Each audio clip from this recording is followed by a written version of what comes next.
현재 우리는 브라질의 제2차 세계대전 역사에 대해 모든 것을 배울 수 있는 강좌를 개설했습니다. 그리고 제가 이 반에서 마지막으로 수업을 했을 때 우리는 북아프리카에서의 전쟁에 대해 토론했습니다. FEB가 전투에 참전하기 전에 지중해에서 일어난 모든 일들이 정말 흥미로웠고 학생들도 아주 좋아했습니다. 그래서 여러분이 무슨 일이 있었는지 알 수 있도록 그 수업의 일부를 여기서 여러분과 공유하겠습니다.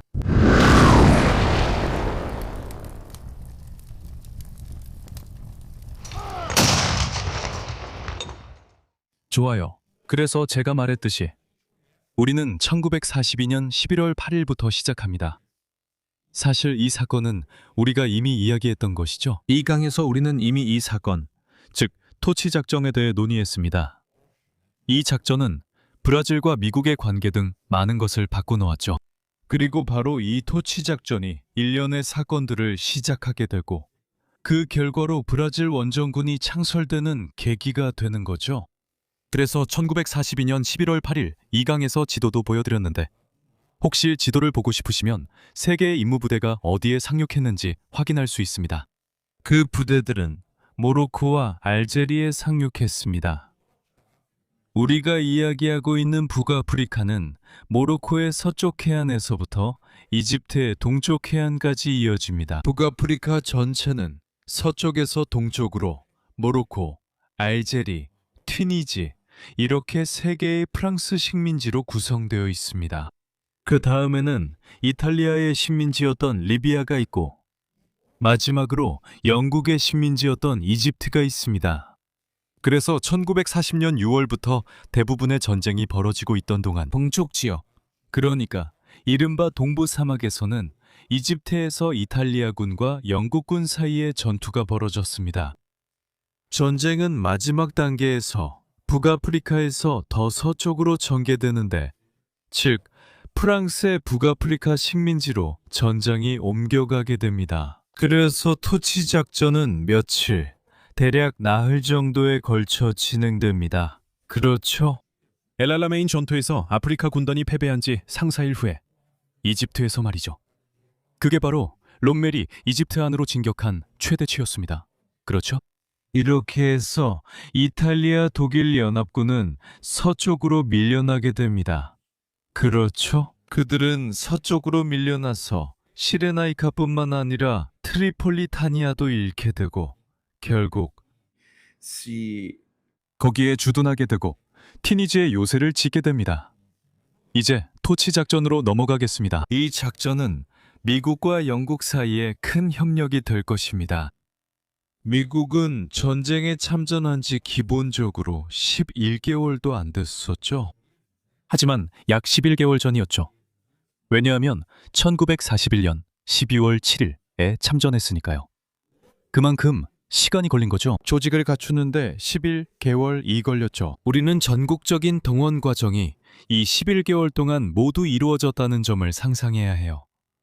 그리고 그 기간 동안 호송대 조직 단계도 있었죠.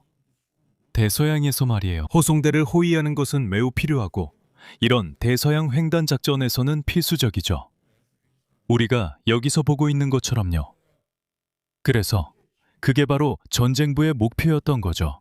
미국에서 육군 참모총장 마샬 장군의 지휘 아래 처음부터 바로 추진하려던 거였죠. 독일군과의 전투, 그리고 미국 원정군이 1차 세계대전에서 싸웠던 것처럼 마샬 장군은 독일군의 패배가 중요하다는 것을 알고 있었습니다. 그것은 영국 해협을 통한 침공이 있어야만 가능하다는 걸 알고 있었죠. 영국과 프랑스를 잇는 가장 좁은 지점을 통한 침공이죠. 맞죠? 프랑스를 침공하면 파리와 프랑스를 해방한 뒤 곧바로 독일로 진격할 수 있습니다. 그게 독일을 패배시키는 가장 빠른 길이죠. 그런데 그때 마샬과 그의 대표이자 당시 그가 가장 아끼던 후배인 드와이트 아이젠하워 장군이 있었죠. 그들이 런던에 도착해서 영국의 최고 지휘관들과 회의를 하게 되죠. 그들은 1942년에 이 전략을 추구하지 말라는 강한 반대를 받게 됩니다. 왜 그럴까요? 왜냐하면 우리가 기억해야 할 게 있는데, 영국인들, 우리 첫 번째 수업 기억나시죠? 영국인들은 그 후 2년이 지났음에도 여전히 덩케르크에서 당한 패배의 충격에서 벗어나지 못하고 있었습니다. 즉, 영국군의 병력 수를 말하는 겁니다. 영국의 군수 산업은 여전히 덩케르크에서의 참사를 만회하기 위해 손실을 만회하려고 분투하고 있었습니다. 그러니까 영국군 전체가 지금은 동부 사막에서의 작전을 지원하고 있는 거죠. 이집트에서 롬멜과 맞서 싸우고 있었고, 심지어 자신의 약점을 메우기 위해 많은 미국산 장비도 받고 있었죠. 자국 산업의 한계를 메우기 위해서요. 랜드리스법의 가장 큰 수혜자가 영국이었다는 사실을 절대 잊지 마세요. 영국은 소련이 받은 물자의 거의 2배에 달하는 양을 받았습니다. 그러니 여러분도 알다시피 덩케르크는 정말로 그들에게 치명적인 타격이었고 그들은 결코 회복하지 못했습니다. 자, 그럼 앞으로 무슨 일이 벌어질까요? 영국 장군들은 미국인들에게 먼저 영국 해협보다 방어가 덜 되고 병력이 적은 곳에서 공세를 펼치라고 조언할 것입니다. 여러분, 여기서도 기억해야 할 점이 있습니다. 이 일보다 약 3개월 전인 1942년 8월에 큰 참사가 있었죠. 바로 DF에서 있었던 영국군 상륙작전 말이죠. 탱크 지원도 있었고요. 그런데 큰 참사로 끝났습니다. 이게 1942년에 있었던 두 번째 영국군 상륙작전 참사입니다. 첫 번째는 생나제르였죠. 생나제르 항구에서도 큰 참사가 있었죠. 그래서 영국군은 독일의 해안 방어에 대해 엄청나게 경계하고 있습니다. 그리고 그들은 1942년에 해협을 통한 세 번째 공세를 시도할 생각조차 하지 않았습니다. 그래서 아이젠하워를 비롯한 미국인들은 영국인들의 말을 듣고 당신들이 맞는 것 같군요 라고 생각하게 됩니다. 그래서 정말로 우리는 이 일을 빨리 끝내고 싶지만 이걸 끝낼 아무런 경험이 없습니다. 그러니 예행 연습 삼아 작전을 한번 해보자는 거죠. 좀 덜 눈에 띄는 지역에서 작전을 해보자는 거죠. 그래서 그 작전이 북아프리카에서 이루어집니다. 왜일까요? 왜냐하면 엘 알라메인에서 승리했음에도 불구하고 이 작전이 결정됐을 때는 아직 엘 알라메인 전투조차 없었거든요. 그리고 흥미로운 점은 이 작전이 1942년 7월에 결정됐다는 겁니다. 얼마나 일이 오래 걸렸는지 알 수 있겠죠? 여기까지 오기 위한 협상들. 그러니까 토치 작전은 불과 90일 만에 준비됐어요. 이건 정말 빠른 거죠? 이렇게 보면 계획을 서두른 것이 토치 작전의 실행에 얼마나 큰 결함을 가져왔는지가 분명해집니다. 그래, 하지만 그게 계획되고 있을 때는 아랄라메인 전투조차 없었어요. 롬멜은 한창 공세를 펼치고 있었죠. 이집트 안쪽까지. 그래서 이 작전은 북아프리카에서 추추군에 맞서기 위한 지원, 일종의 완화책으로 계획된 거였어요. 이집트에서 몽고메리 지원을 위한 완화책이었죠. 하지만 마지막 며칠 전까지도 그랬잖아요. 이 일의 결말이 어떻게 될지 모르는 상황에서 영국군이 이집트에서 상황을 뒤집는 데 성공했고 이제는 시레나이카에서 독일군을 몰아내고 있었죠. 좋아요. 아주 좋아요. 정부적으로 말하자면 전쟁부 장관 헨리 스팀슨이 이걸 좋아했죠. 그렇죠? 왜냐하면 이건 일종의 안전한 선택이었고 루스벨트 정부의 정책에 있어서도 안전한 선택이었으니까요. 왜냐하면 사실상 이게 큰 재앙을 불러올 거라고는 아무도 기대하지 않았으니까요. 왜냐하면 이 프랑스 식민지들의 북아프리카 해안은 프랑스군만이 방어하고 있었으니까요. 그렇죠? 빛이 프랑스군이죠. 그러니까 일종의 독일군 동맹이긴 했지만 전투력은 그다지 대단하지 않았잖아요. 아주 강하지는 않았죠. 그리고 이건 일종의 성숙도 테스트이기도 했어요. 바로 미군 자체예요. 왜냐하면 1차 세계대전 이후로, 그러니까 20년이 넘는 시간 동안 전투를 치르지 않았으니까요. 태평양에서 아주 짧은 경험만 있었죠. 뭐라고요? 그로부터 석 달 전 과달카날에서의 경험은 매우 제한적이었기 때문에 실제로 무슨 일이 일어날지 아무도 몰랐어요. 이렇게 많은 병력이 대륙간 작전 지역에 상륙하는 것은 처음이었으니까요. 그래서 11월 8일, 그 전 며칠 동안 몇몇 정부 작전도 진행되고 있었죠. 마크 클라크도 잠수함을 타고 북아프리카 해안에 침투해서 프랑스 대표들과 만나 작전이 시작되기 전에 일종의 휴전을 협상하려고 했습니다. 패트는 자신의 회고록에서 바다가 이랬다고 말합니다. 이상하게도 그날은 바다가 아주 잔잔했다고 하죠. 상륙하기 전에 바다가 아주 고요했고 이것이 뭔가 긍정적인 일의 전조로 여겨졌다고 합니다. 그리고 우리가 패튼의 회고록을 읽을 때 그는 정말로 자신의 관점에서만 이야기를 한다는 걸 알 수 있습니다. 즉, 그는 매우 공격적인 사람이고 전투가 앞으로 나아가는 것을 보고 싶어하는 사람이죠. 전우의 관점에서 특히 병참과 지원 측면의 자료들을 읽어보면 여기서 보면 정말 큰, 그러니까 진흙탕이었다는 걸 알 수 있죠. 왜냐하면 이 병사들이 상륙은 했지만 해변에서 프랑스군의 저항이 줄어들었음에도 불구하고 멀리 이동하지 못했기 때문입니다.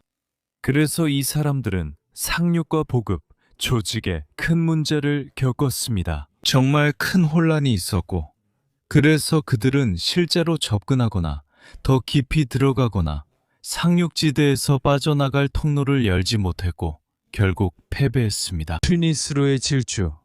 이 에피소드는 튀니스로의 질주라고 불리는데 엘 알라메인에서 패배한 직후 모로코와 알제리에서 토치 작전이 진행되는 동안 히틀러도 북아프리카에 지몬군을 보냈던 때입니다. 그는 여러 이탈리아군과 독일군 증원병력을 북아프리카로 보내고 심지어 북아프리카로 내려간 최초이자 유일한 티거 전차 중대도 포함되어 있었습니다. 그렇죠? 그래서 사실상 튀니지의 수도 티니스로 가는 경쟁에서 누가 이겼냐는 거죠. 그렇죠? 그랬던 거잖아요. 시칠리아 끝자락과 아주 가까운 지점이었죠. 그리고 그곳은 보급품 이동이 훨씬 짧고 그래서 추축국 병사들에게 훨씬 더 안전하게 보급할 수 있었죠. 그렇죠? 독일군이었습니다. 독일군이 그 주도권을 잡았죠. 롬멜이 참호를 파고 버텼습니다. 참호를 팠죠. 마리스 선. 그곳은 튀니지 남동부에 있는데 그곳에서 몽고메리를 막아냈고 튀니지 서쪽에서는 미군도 저지했습니다. 그래서 전선은 1942년 12월에 교착 상태에 빠졌습니다. 42. 그 결과는 정말로 꽤 실망스러웠죠. 그래서 카사블랑카 회의에서 루즈벨트, 처칠, 데골이 1943년 1월에 모였죠. 그 세 거물과 스탈린의 대표가 함께했습니다. 스탈린은 분명히 소련에서 모로코까지 비행기를 타고 연합군을 만나러 가지는 않았죠. 스탈린그라드 작전이 한창 진행 중이던 때였고 카사블랑카 회의도 그때 열렸습니다. 그 회의에서는 지중해에서의 작전을 계속하기로 결정했습니다. 여러분은 마샬 장군이 1942년에 예상치 못하게 영국 해협을 침공하려 했던 초기 목표에 주목해야 합니다. 그는 부차적인 지역에서 시험 상륙을 하도록 설득당했고 그 결과는 매우 좋지 않았습니다. 그 결과가 너무 실망스러워서 그들은 이렇게 말합니다. 우리는 계속 이 부차적인 지역에 머물자. 경험을 조금 더 쌓아서 우리가 나아질 수 있는지 보자. 그렇게 해서 그 다음에 영국 해협으로 갈 수 있도록 말이죠. 그래서 카사블랑카 회의에서 그들은 지중해에서 전쟁을 계속하기로 결정합니다. 그게 무슨 뜻이냐고요? 그건 이탈리아를 의미하죠. 그건 이탈리아밖에 의미할 수 없어요. 왜냐하면 북아프리카를 장악하고 있으면서 이탈리아를 거치지 않고 바로 프랑스 남부를 침공하는 건 불가능하거든요. 그래서 그들은 이탈리아를 전쟁에서 완전히 배제하고 독일을 고립시키기로 결정합니다. 알겠죠? 맞아요. 이렇게 하면 미군 폭격기들이 남독일의 목표물을 더 쉽게 타격할 수 있는 기지를 확보할 수 있을 거라고 기대했죠. 그 당시에는 큰 문제가 있었어요. 영국의 주둔한 폭격기들을 독일 남동부의 목표까지 호위할 수 있는 전투기가 없었거든요. 좋아요. 그러니까 참고로 말씀드리면 43년 2월에 카세린 고개 전투가 일어났어요. 그리고 그 다음 달에 카세린 고개 전투가 있었죠. 로메오가 이미 극도로 지쳐 있었고 보급도 거의 없었는데 그런 상황에서 미국인들을 상대로 꽤나 부끄러운 승리를 거두게 돼요. 미국인들에게는 부끄러운 일이었죠. 미국인들은 전력에서 우위에 있었고 현장에 훨씬 더 많은 전차를 가지고 있었는데도 그들을 상대로 놀라운 승리를 거둔 거예요. 그래서 그들은 카세린국의 전투에서 패배하게 됩니다. 그리고 이 일로 인해 대대적인 조사가 이루어지게 되죠. 마셜은 분노해서 미 제2군단의 지휘부에 대대적인 조사를 실시합니다. 제2군단은 북아프리카에 있는 미군의 선봉부대였죠. 그리고 바로 이 사건에서 제2군단의 지휘관이었던 로이드 페덴달 장군이 모두가 아는 인물 조지 스미스 장군으로 교체됩니다. 패튼 주니어, 그러니까 조지 패튼이 제2군단의 지휘를 맡게 됩니다. 그리고 이게 바로 패튼의 경력을 크게 도약시키는 계기가 되는 거죠. 우리는 이 전선이 불확실하고 정체되어 있는 그 기간 동안에 어떤 일이 벌어지는지 보게 될 겁니다. 미국군은 지상에서는 잇따라 고전하고 있습니다. 공중전은 완전히 다른 이야기입니다. 연합군의 공군력은 정말로 문을 박차고 들어오는 수준이었죠. 그리고 엄청난 폭격기 부대, 공격기 부대, 전투기 부대가 그곳에 도착해서 작전을 시작합니다. 이 사람들이 쓸어버립니다. 정말로 루프트바페와 북아프리카의 항공망을 완전히 제거해버리는 거죠. 그렇죠. 이것이 바로 마샬의 주장을 뒷받침해 줍니다. 그가 정말로 공군력에 중점을 두어야 한다는 거죠. 또한 미국 공군은 독립부대가 아니라 육군 소속이었음을 잊지 말아야 합니다. 그래서 마샬에게 의존했고 결국 유일한 장군이었습니다. 그는 지상군과 공군 중에서 선택해야 했고 마샬은 점점 더 공군을 우대하게 되었습니다.